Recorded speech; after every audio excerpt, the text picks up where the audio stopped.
Karl Anthony Towns na mataan ng mga fans sa kanyang IG story na pinapanood dito ang naging laban ng Gilas at Dominican Republic noong taong 2021 sa FIBA OQT.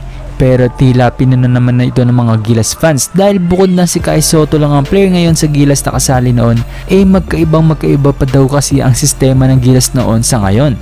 Dahil ang coach pa sa mga panahong yan ay si Coach Tab Baldwin, habang ngayon naman ay si Chot Reyes. Pero ang mga play nga ba ng Gilas ang pinapanood niya or si Kai Sotto?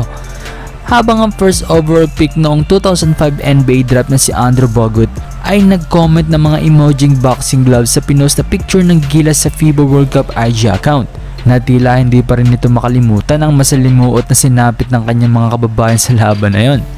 At heto naman mga brody, pinakita ni Jordan Clarkson ang kanyang tattoo na kasama ang kanyang GOAT sa basketball na si Kobe Bryant.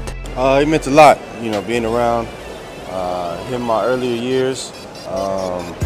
Definitely my GOAT, a guy that I learned a lot from, and he taught me so much. It mean a lot to my career and the game of basketball period.